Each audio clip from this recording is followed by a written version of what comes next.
오늘은 산다는 것이 황홀하다라는 제하에 말씀을 나누도록 하겠습니다. 여러분 혹시 소풍을 가실 때 기분이 어떠세요? 좋으시죠? 그러면 이 자리가 소풍의 자리일까요? 네? 이 예배를 드리러 나오시면서 여러분은 소풍을 소풍을 간다는 마음으로 혹시 나오셨습니까? 아니면 월요일 오전 출근길의 마음으로 나오셨습니까? 여러분 그 답은요, 여러분의 입술이 하는 것이 아니라 여러분의 이미 표정이 말하고 있습니다.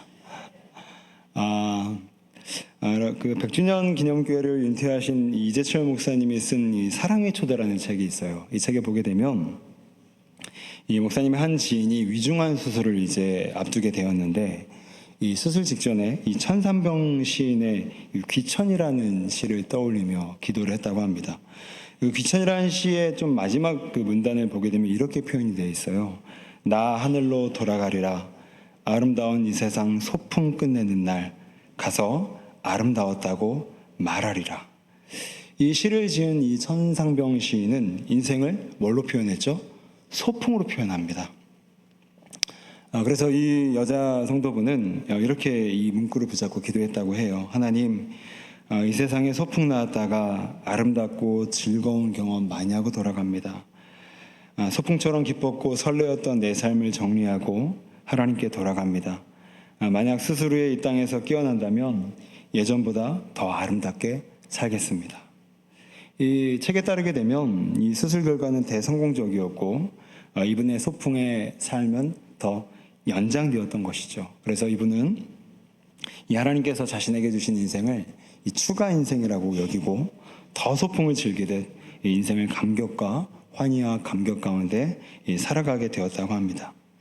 우리 사랑하는 성도 여러분, 여러분은 인생을 어떤 태도와 어떤 자세로 대하십니까? 아까 질문해 드렸던 것처럼 소풍으로 대하시는지, 아니면 인생을 대할 때 그냥 죽지 못해서 하는 거죠. 제가 친구가 이제 고등학교 친구 동창이 하나 있는데 안 믿는 친구예요. 그래서 이제 가끔 제가 이제 안부 전화를 받곤 하는데, 전화하면 항상 첫 멘트가 똑같습니다. 잘 사냐? 그러면 죽지 못해 살아. 100번이면 100번 다 이 멘트를 해요. 잘 살아? 죽지 못해 살아. 감정의 동요가 없습니다. 정말 그게 그 친구의 삶이더라고요. 그 마치 소풍이 인생 같지 않고요. 죽지 못해 오늘을 견뎌야 되는 삶. 여러분은 어떠십니까? 여러분 이 주일날 이 예배에 나왔고 또 주중에 우리에게 주신 선물처럼 주신 이 하루하루를 살아가는데, 여러분의 그 태도는 소풍처럼 정말 아이처럼 너무 좋다, 너무 기쁘다 이것인지, 아니면 이 월요일 출근길의 그 지하철 안에서의 표정인지, 아마 그 답은 이미 여러분의 태도가 이미 밝혀지는 얼굴 표정이 이미 말하고 있을 겁니다. 여러분, 바라기는 우리 인생이 이 소풍과 같이 오늘 설교의 제목처럼 산다는 것이 황홀하다, 그런 인생 되시기를 주의 이름으로 축원드립니다. 오늘 본문에 보게 되면 우리가 이제 두 가지를 통해서, 이 본문을 통해서 어떻게 하면 우리는 이 산다는 것이 황홀하다, 이 소풍과 같이 황홀한 인생을 어떻게 살아갈 수 있을지 이 본문을 통해서 이 두 가지 영적인 원리를 좀 나누고자 해요. 첫 번째는 하나님과 화목해야 된다는 겁니다. 소풍 같고 황홀한 인생을 살기 위해서는 하나님과 화목하셔야 된다는 거예요. 우리 고린도후서 5장 18절을 읽었는데 다시 한번 좀 띄워주시게 되면, 모든 것이 하나님께로서 났으며 그가 그리스도로 말미암아 우리를 자기와 뭐하게 하시고요? 화목하게 하셨다. 하나님이 우리와 화목하게 하시게 됐다라는 거예요. 여러분, 세상에 있는 수많은 권력자 또 유명 인사들과 화목해도요, 우리 인생이 어떻겠어요? 너무너무 좋겠죠. 내가 저 사람과 교제하고 교통하네, 정말 인생의 살맛이 나겠죠. 그런데 하물며 그런 인간들과는 비교도 안 될 우주를 만지시고 우리 인생의 구원이 되시는 그 하나님과 화목하게 되면 우리 인생은 황홀할 수밖에 없다라는 거죠. 자, 그렇다면 어떻게 화목할 수 있겠습니까? 자, 한번 18절을 다시 한번 보시게 되면, 그리스도로 말미암아 우리를 자기와 화목하게 하시고, 그 정답은 뭐죠? 그리스도로 말미암아 하나님과 우리가 화목하게 될 수 있다라는 거예요. 무슨 말입니까? 예수님이 화목제물 되셔서 내가 맞아야 될 벌을 대신 맞으셔서 나는 황홀한 인생이 됐고, 내가 받아야 될 저주를 대신 받으셔서 나는 하나님과 화목하게 됐다는 거예요. 여러분, 복음이 무엇입니까? 예수님께서 십자가에서 이미 이루어 놓으신 그 공로와 은혜, 그 공로와 은혜에 내 인생의 궁극적인 운명이 이미 결정되었음을 우리에게 알려주시는 좋은 소식이 뭐요? 복음이라는 겁니다. 그러니까 여러분, 복음은 나쁜 소식이 아니에요. 좋은 소식입니다. 어떤 소식이요?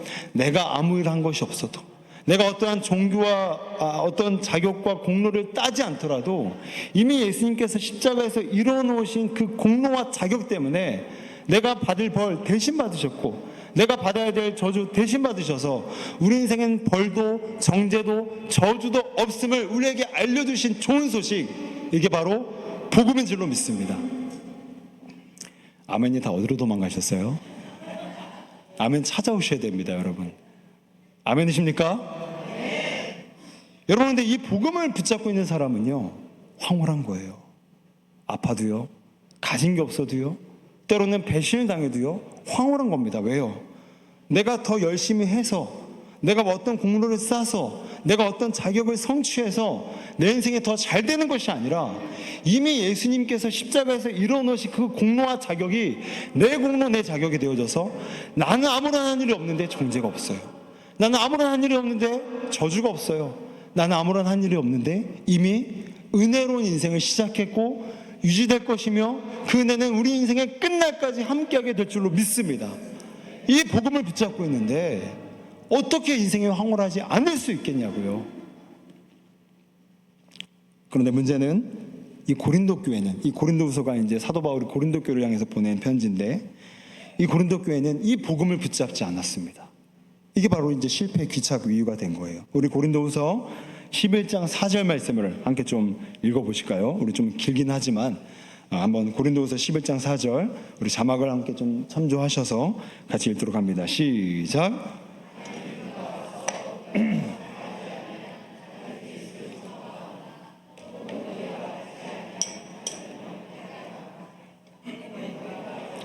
다른 복음을 받게 할 때에는 너희가 잘 용납하는구나. 지금 사도 바울의 탄식이 무엇입니까?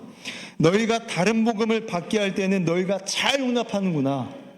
우리가 앞에서 말씀했던, 나누었던 복음의 핵심, 예수님이 이미 다 이루셨기 때문에 내 공로, 자격 뭐 다 성취하지 않아도 난 이미 은혜 받은 자고, 이미 구원받은 자고, 내 삶에는 하나님의 좋고 선하고 인자하신 것만 있다라는 이 복음은 이미 이루어졌는데, 그래서 황홀할 수 있는데, 문제는 이 고린도 교회는 다른 복음을 받아들인 거예요.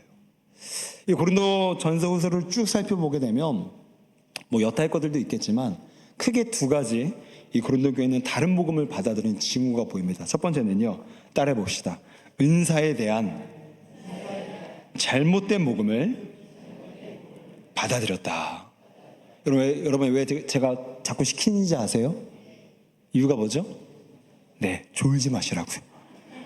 졸음 사절 해야 되는데 오후 예배 때는 졸음을 환영하시더라고요. 졸음이 오면 그냥 안 싸우시더라고요. 자자. 좀 더 자자, 좀 더 눕자. 여러분, 깨어있는 자들에게 은혜 주실 줄로 믿습니다. 고린도 교회는 은사에 대한 다른 복음을 받아들였어요. 여러분, 고린도 교회 하면요, 딱 처음 떠오르는 게 뭐냐면 은사 경쟁입니다. 그러니까 교회 안에 누구는 예언하네, 누구는 방언하네. 그러니까 사도 바울이 계속해서 얘기하는 겁니다. 몸은 하나다, 은사는 다양하지만 다 같은 은사다. 자꾸 변호하고 변증을 하는 거예요. 근데 여러분, 이렇게 교회 안에, 고린도 교회 안에 은사 경쟁이 심화된 이유가 뭘까요? 다른 복음을 믿었기 때문입니다. 어떤 복음이요? 더 화려한 은사가 있어야 축복이야. 더 화려한 은사가 있어야 축복이에요. 여러분, 이거 바른 복음입니까? 잘못된 복음입니까? 잘못된 복음이죠. 은사가 물론 외향적으로 더 화려한 게 있을 수 있고 덜 화려한 게 있을 수 있는 건 인정합니다. 그렇다고 해서 외향적으로 더 화려한 인사가 있으면 성공, 덜 화려한 인사가 있으면 실패라는 건 전혀 잘못된 복음, 나쁜 소식, 다른 복음이라는 겁니다. 그러니까 이런 잘못된 복음을 지금 고린도 교회가 받아들이니까 지금 공동체 안에 뭐가 생겨요? 내가 남들보다 조금만 더 화려한 은사가 있으면 우월감을 가집니다. 의시되고 과시해요. 아우, 너 나처럼 이렇게 목소리 좋으니까 나 찬양대하는 거 봐봐. 나는 이렇게 목소리 좋으니까 찬양대하지만 너는 목소리가 없으니까 가서 화장실 청소해. 이렇게 지금 예로 들면 이렇게 된다는 거예요. 그러니까 조금만 내가 또 남들보다 나보다 더 화려한 은사를 가진 사람 보면요, 그 앞에서 깨갱합니다. 그러니까 우월감과 열등감을 계속해서 천국과 지옥을 왔다 갔다 하는 거예요. 고린도 교회가. 뭐 때문에요? 잘못된 은사에 대한 복음 때문에. 여러분, 우리는 어떻습니까? 아까 방금 드렸던 것처럼, 나도 좀 더 목소리가 꾀꼬리 같아서 저런 은사를 가져서 찬양대 있으면 얼마나 좋을까. 나도 저 교사처럼 애들과 친밀하게 프렌들리하게 잘 어울릴 수 있는 은사가 있으면 나도 저렇게 교사하고 싶은데 얼마나 좋을까.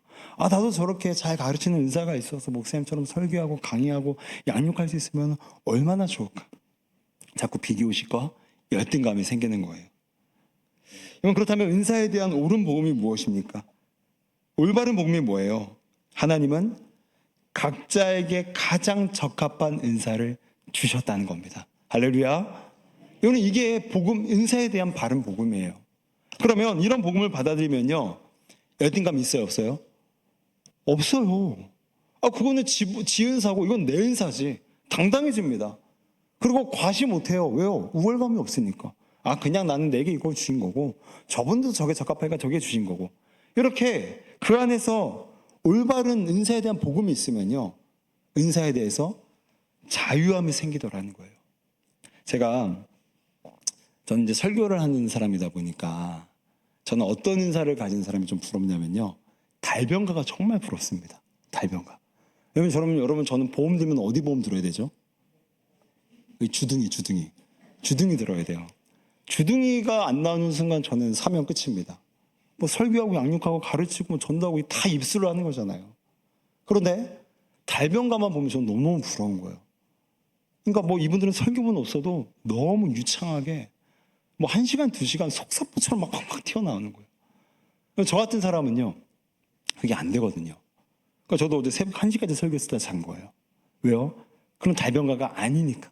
그러니까 너무 피곤할 때는 나도 저 아무개 목사님처럼 저런 분처럼 나도 좀 이렇게 달변의 은사가 있으면 좋겠다. 근데 제가 이제 사역의 횟수가 늘어나고 사역의 경험이 쌓이다 보니까 꼭 달변가가 좋지만은 않더라고요. 왜요? 달변가는요, 자기 입을 믿습니다. 자기의 달변을 믿어요. 그러니까 설교 준비를 다는 아니지만 대강하는 분들이 있어요. 대강하면 결국 이 자리에 올라와서 무슨 소리 할까요? 헛소리 합니다. 그러니까 주님의 영광 가리는 거예요. 차라리 달변가여서 쉽게 설교 준비해서 헛소리 하느니 달변가 아니어서 좀 엉덩이 좀 쑤셔도 의자에 앉아서 새벽까지 설교 준비하는 게 차라리 주님의 영광 더 드러내겠다라는 마음이 드는 거예요. 할렐루야. 근데 저도 이제 사람이다 보니까 제가 비교의식이 생기는 거예요. 제가 한 교회에 있었는데 거긴 좀 대형 교회였어요. 교육자가 한 50명 됐습니다. 부교육자가. 그러니까 부교육자가 너무너무 많으니까 너무너무 뛰어난 은사를 가진 분들이 많은 거예요. 근데 이 한 명 목사님이, 제가 대학교 이름 얘기 안 하는데 우리나라에서 유명한 학교에 그 홈페이지에 얼굴 모델을 했던 분이에요. 딱 보고 있으면요, 잘생겼다. 남자인 저도 이 소리가 나와요. 근데 세상에 참 교회도 그렇게 불공평할 수가 없어요.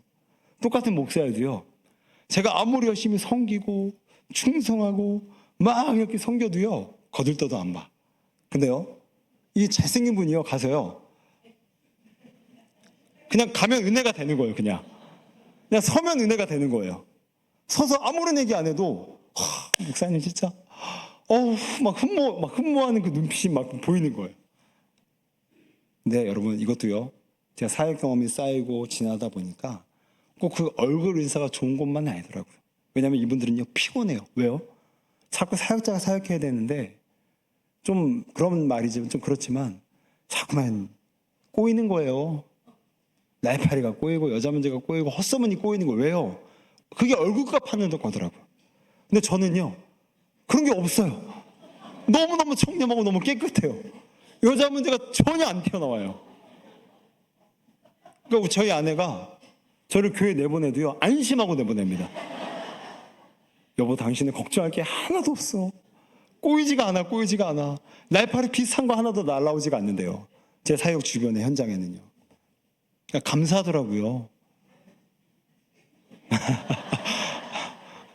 아니면 하신 분은 뭐 저랑 비슷하게 생기신 것 같은데. 여러분, 제가 오후예배 시간이니까 좀 여러분 좀 이렇게 좀 편안하게 말씀을 드리면서 드린 말씀이지만, 제가 포인트로 무슨 말씀을 드리고 싶은 거죠? 여러분, 하나님이 다 각자에게 가장 적합한 은사를 주셨다라는 거예요.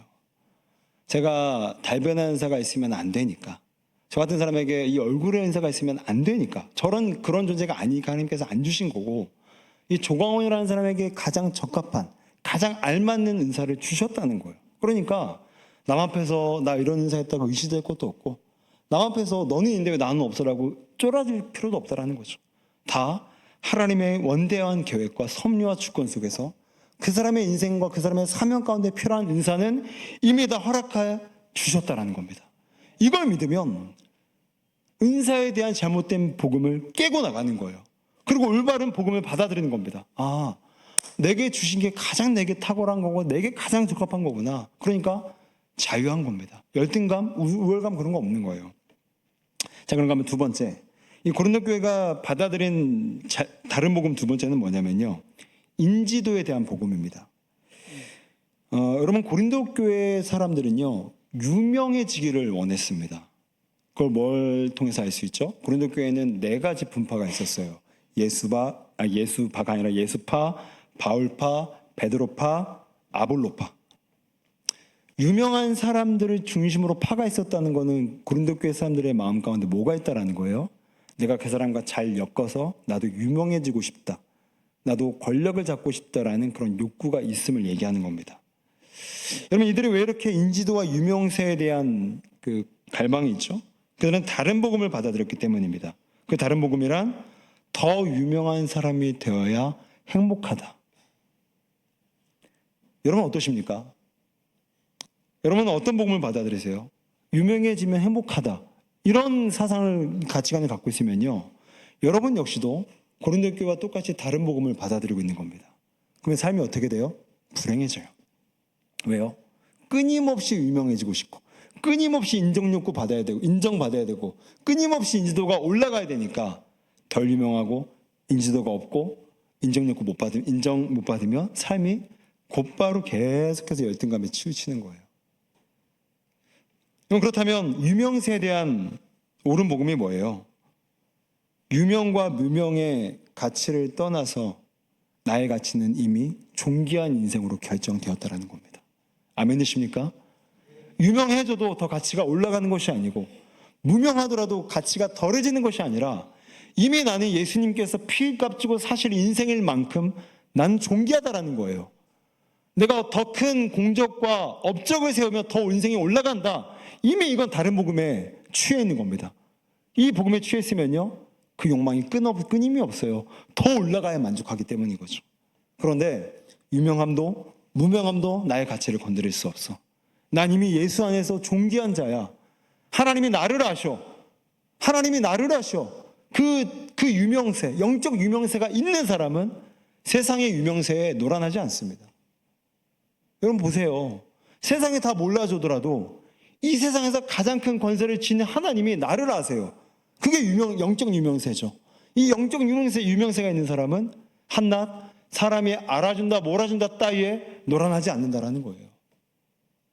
제가 언젠가 한 10년 전인가요? 그때 제가 이제 청소년 생활을 하고 있을 때여서 그 아이들을 데리고 캠프 코리아라는 그 여름 수련회 집회를 데리고 갔어요.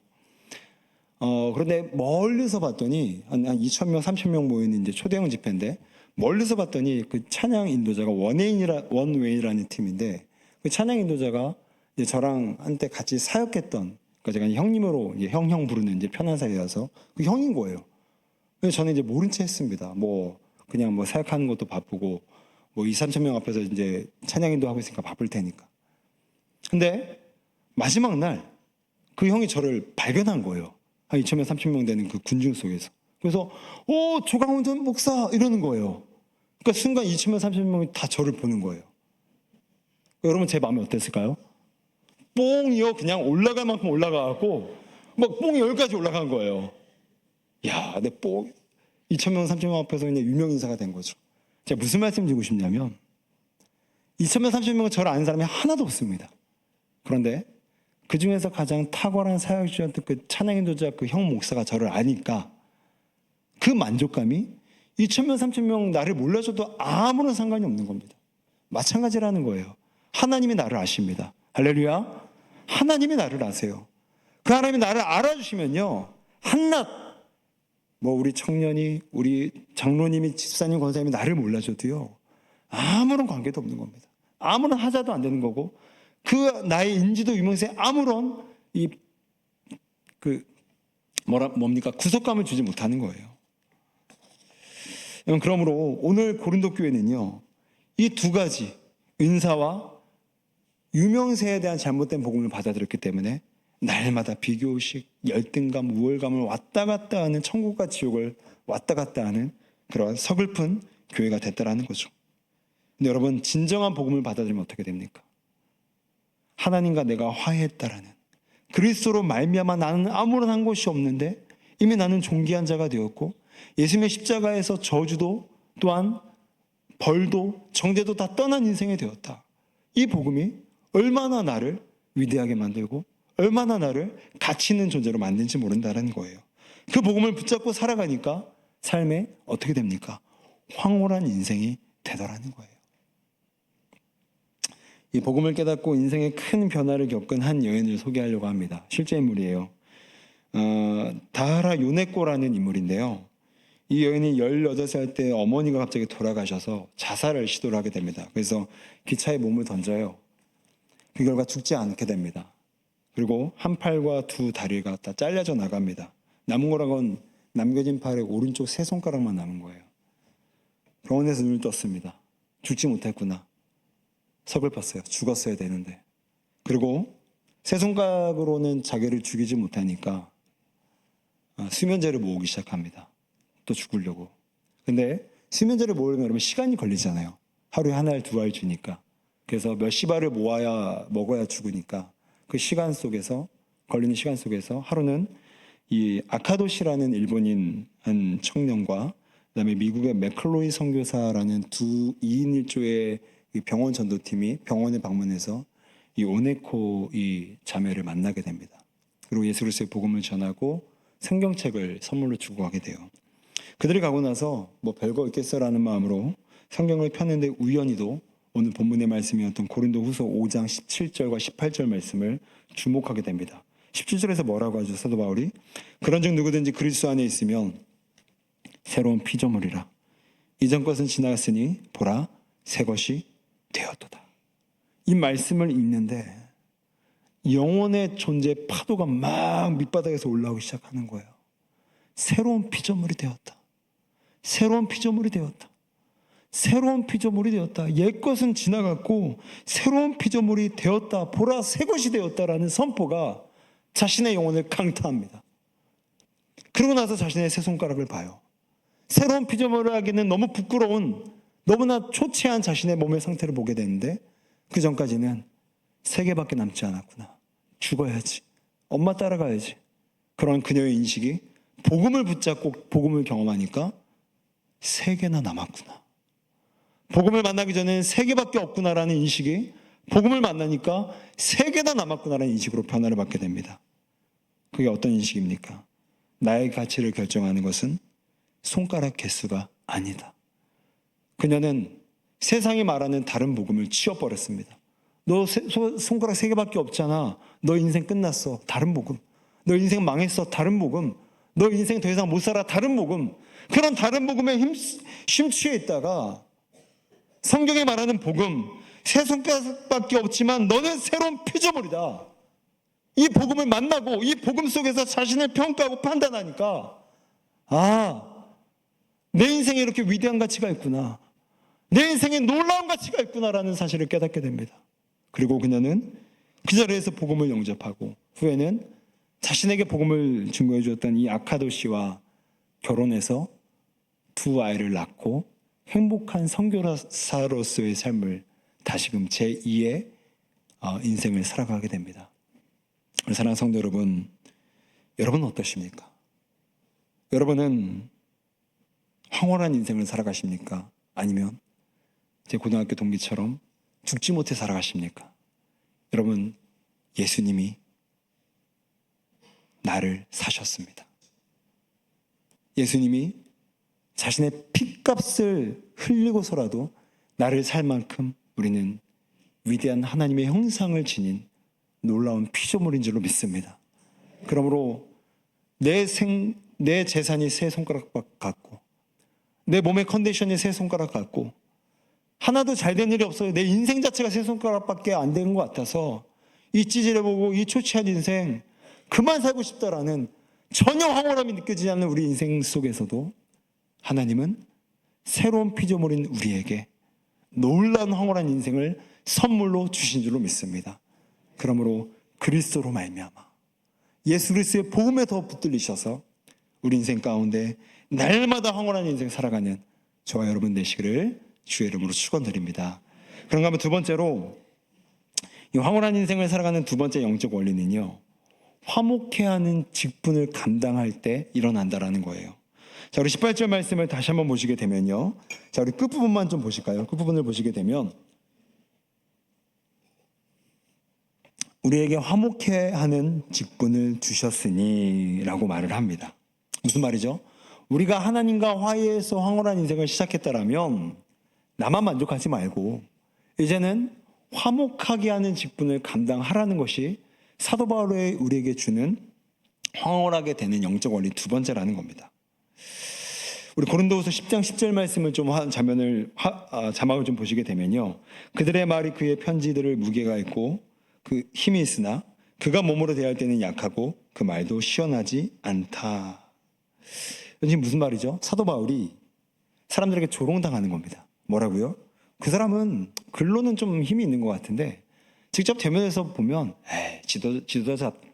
지도자답지 않아, 리더답지 않아, 말이 짧아, 뭔가 리더라고 하기에는 좀 뭔가 부족해. 지금 이렇게 사도 바울을 비난하고 조롱하는 거예요. 근데 이 고린도 후서의 전후서의 문맥을 읽게 되면 이 사람들의 공격하는 사람들의 지금 마음 어떤 동기냐면 사도 바울을 고린도 교회에서 쫓아내서 이 교회를 자기 걸로 만들려는 이단의 움직임이었던 거죠. 그러니까 자꾸 없는 말은 아니었겠지만 사도 바울의 말은 짧을 수 있어요. 있으니까 그런 말을 했겠죠. 그런데 과하게 그런 말들을 해서 사도 바울을 지금 궁지에 몰리게 하는 겁니다. 자, 고린도후서 12장 7절을 보실까요? 여러 계시를 받은 것이 지극히 크므로 너무 자만하지 않게 하시려고 내 육체의 가시 곧 사탄의 사자를 주셨으니. 여러분, 대부분의 성경학자들은요, 이 육체의 가시를 뭐라고 해석을 하냐면요, 바울의 질병이라고 봅니다. 그래서 사도 바울이 바울의 그 육체 질병 때문에 사역에 집중하기 힘들었음을 이제 말을 하는 거라고 해석을 해요. 그런데 이 존 메가더 목사님에 따르게 되면요, 이 육체의 가시 뒤에 나오는 사탄의 사자, 이 사탄의 사자가 어떤 인격을 가진 속성을 가리키는 대상이기 때문에 곧 육체의 가시는 육체의 질병이 아니라 사도 바울을 괴롭히고 조롱하고 비난했던 사람이라고 말을 합니다. 여러분, 육체의 가시가 질병인지 사람인지 사도 바울만 정답을 알 거예요. 근데 저는 이 존 메가더의 해석도 일리가 있다고 보는 거예요. 여러분, 그렇잖아요. 우리가 진짜 힘들 때가 언제인지 아시죠? 내 문제 때문에 힘들 때도 있지만 대부분의 우리가 힘든 문제는 어떤 문제죠? 관계 문제입니다. 사람 때문에 힘든 거예요.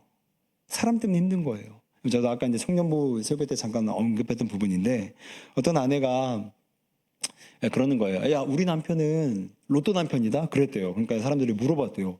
왜 로또 남편이야? 징글징글하게도 안 맞아.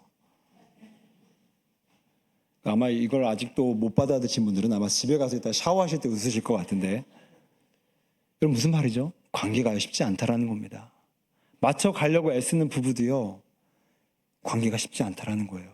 사도 바울도요, 육체에 가시는 사람이었어요. 특별히 목회자는요, 사람을 세우는 게 일이잖아요. 사람 만나고 사람 상대하고 설득하고 비전 선포하고 이끌어가고 모이게 하고 흩어지게 하고 그러니까 근데 사람이 모든 사역의 재산인데, 그러니까 사람 관계가 사도 바울에게도 어마어마한 스트레스였던 거예요. 그러니까 육체의 가시라고 지금 부르는 거잖아요. 얼마나 그 사람들이 사도 바울을 찔러댔으면 지금 사도 바울이 저 사람들은 내 육체의 가시다 이렇게 지금 부르는 거 아닙니까? 그런데 사도 바울이 여러분 이들을 어떻게 대하는지 우리 고린도후서 2장을 먼저 좀 보여주실래요? 고린도후서 2장 6절 8절입니다. 우리 한번 같이 읽으실까요? 시작. 이러한 사람은 많은 사람에게서 벌받는 것이 마땅하도다. 그런즉 너희는 차라리 그를 용서하고 위로할 것이니 그가 너무 많은 근심에 잠길까 두려워하노라. 여기까지 읽겠습니다. 잠깐 띄워주시고요. 사도 바울이 자기를 공격했던 사람들에게 이러한 지금 어떤 판단을 내리는 거예요. 이러한 사람은 많은 사람에게 벌받는 것이 마땅하대요. 그러니까 자기를 공격하는 사람들을 이제 정죄하고 그 사람들을 공동체에서 쫓아내는 것이 마땅하다. 여기까지는 사도 바울도 인정을 합니다. 근데 뒤에 뭐라고 하죠? 뒤에 뭐라고 하죠? 그런즉 너희는 차라리 마땅하지만 한 번 더 참고 한 번 더 인내해서 그를 용서하고 위로해 주자. 지금 이게 사도 바울이 사람을 향해서 화해를 하는 겁니다. 그러니까 사도 바울이 우리가 인생이 황홀해지려면 어떻게 하라고 했죠? 하나님께서 우리에게 주신 화목케 하는 직분을 감당할 때 우리 인생은 황홀해진다고 했습니다. 그렇죠? 그러니까 사도 바울은 쉽지 않지만 자꾸 전화 오잖아요. 쉽지 않다고 전화가 오잖아요. 그런데 마땅하지만 그들을 정죄하고 그들을 심판하고 그들을 공동체에서 쫓아내는 게 마땅하지만 그렇게 되면 쫓아낸 사람 너희들이 마음이 근심에 잠길까 두려워하게 된다는 거예요. 그럼 막상 쫓아내면요 시원할 것 같죠? 나에게 가해를 입힌 사람 내가 정죄하면 시원할 것 같죠? 나에게 해를 입힌 사람 내가 쫓아내고 뭐라고 하면 시원할 것 같죠? 그런데 하나도 그렇지 않게 된다는 겁니다. 오히려 근심에 잠기게 된다는 거예요. 왜요? 관계가 기쁨이고 관계가 능력인데 그 기쁨의 근거가 되는 관계가 어그러지면 마땅히 버려지더라도 내 마음은 근심에 잠기게 된다는 겁니다. 근심에 잠기니 황홀할 수가 없는 거죠. 오히려 한 번 더 용납해주고 한 번 더 참고 한 번 더 위로해 주는 게 오히려 너희들이 근심에 빠진 것들로부터 보호해 준다는 거예요. 이게 바로 사도 바울이 고린도 교회를 향해서 너희들이 황홀해질 수 있는 비법을 전수해주고 있다라는 거예요. 그러면 세상은 어떻습니까? 얼마 전에 김정은과 푸틴이 만났잖아요. 시진핑이 김정은 사진을 내려버렸대요. 그럼 세상은 그래요.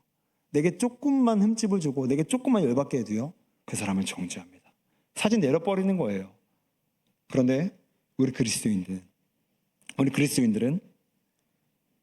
화해하고 용서하고 용납하고 배려하고 수용할 때 그때서야 황홀한 인생을 살아가게 될 줄로 믿습니다.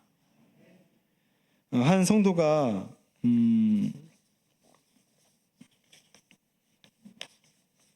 이것만 제가 좀 읽어드리고 오늘 설교를 좀 정리하려고 합니다. 한 교회를 심호하는 이호동 집사님이라는 분의 간증인데요. 좀 잘 들어보십시오. 이분이 어떤 화해의 삶을 살았는지. 이 5년 전에 아버지께서 간증글을 제가 좀 그대로 읽어드리는 겁니다. 5년 전 아버지께서 뇌졸중으로 갑자기 돌아가시고 나자 형제간의 유산 배분 문제로 갈등이 깊어졌습니다. 구 형님은 부모 형제와 의절하여 연락을 끊어버렸습니다. 이 얼마 뒤 큰 조카, 그러니까 그 형님의 아들이죠. 결혼식이 있었는데 형님은 시골에 계신 어머니에게도 또 동생인 저를 비롯한 다른 형제들에게도 아무 연락도 하지 않고 청첩장도 보내지 않았습니다. 조카의 결혼식에 초대받지 못한 저는 사람의 원수가 곧 자기의 집안 사람이로다라는 말처럼 분노하고 정죄하고 형님의 이름을 향해서 욕하며 저주했습니다.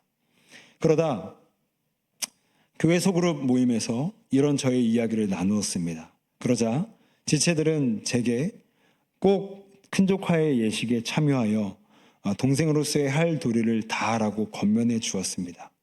그런데 막상 조카의 결혼식 당일이 되자 불편함과 분노가 다시 한번 마음에 슬그머니 올라왔습니다.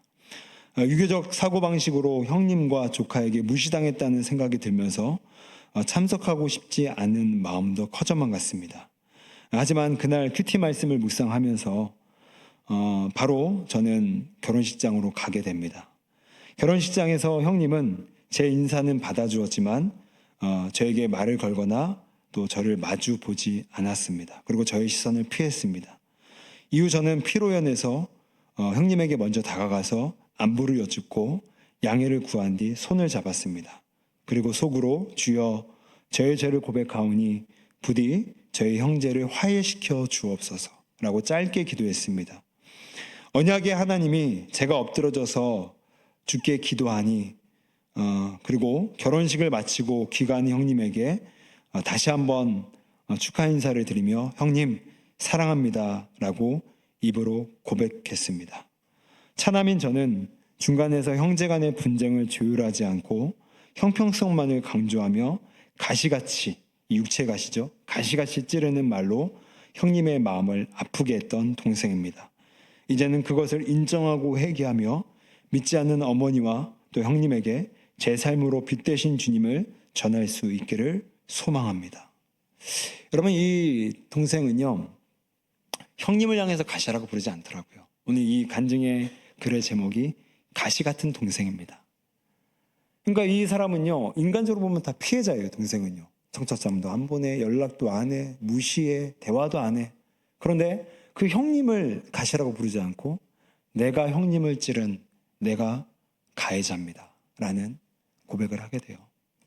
여러분, 아까 사도 바울의 말처럼요, 우리는 가해자와 피해자를 잘 나눠요. 반드시 남은 가해자고 나만 피해자래요. 그러니까 이 세상에 점점 가해자가 실종되고 있습니다. 다 피해자래요. 교회에 오면 피해자고요, 가정에 가면 피해자고 내가 피해자고요, 직장에 가면 내가 피해자고요, 어디 모임 가면 내가 피해자고요, 구역 모임 가면 내가 피해자고요, 부부관계 들어가면 내가 피해자고요. 그러면 가해자가 누굽니까? 가정에 들어가면 남편이 가해자고요, 직장에 가면 사장이 가해자고요, 교회 가면 목사님이 가해자고요, 또 모임 가면은 내 친구가 가해자입니다. 그러니까 점점 피해자는 다 피해자인데 가해자는 하나도 없어지는 거예요. 다 남들을 향해서 육체의 가시라고 정죄는 하는데 정작 자신의 남들을 찌르고 있는 가시는 못 보는 거라는 거죠. 근데 오늘 사도 바울이 왜 그렇게 하지 말라는 거죠? 근심에 잠길까? 내가 두렵다. 그렇게 그들을 잘못하는 건 마땅해요. 벌 주는 건 마땅하지만 그런 마땅한 그들을 벌 주었을 때, 그들을 쫓아내었을 때 내가 평안해지고 내가 황홀해진 인생이 되는 것이 아니라 도리어 두려움에 잠기고 근심에 잠기는 게 될 테니까 오늘 사도 바울은 우리 각자를 향해서 자신의 가시라고 보라고 우리에게 말씀하고 있는 겁니다. 사랑하는 성도 여러분, 오늘 이 동생처럼 자기를 가시라고 보는 사람, 자기를 가해자라고 보는 사람만이 화해하는 직분을 감당하게 될 줄로 믿습니다. 여러분을 가해자로 여길 수 있는 주의 은혜가 있으시기를 주의 이름으로 축원드립니다. 그렇게만 된다면 우리는 모든 사람들에게 다가가고 모든 사람에게 찾아가고 모든 사람을 안아줄 수 있는 그런 믿음의 배포가 넓어지는 사람이 될 줄로 믿어요. 여러분, 여기에 쉽게 되는 사람 그 누구 하나 없습니다. 저도 잘 안 되고요, 앉아 계신 여러분들도 다 안 됩니다. 그러나 우리가 한 발짝 더 나를 육체의 가시로 여겨서 내가 찌른 사람이었구나, 내가 찌른 사람이었구나라는 자신의 자아 성찰을 가지셔서 이제는 먼저 다가가셔서 화해하는 직분을 감당하셔서 이 한 주간에는 여러분의 가정이, 직장이, 사업장이, 교회가, 모임이 하나 되는 은혜가 있으시기를 우리 주님의 이름으로 축원드립니다. 우리 함께 이 시간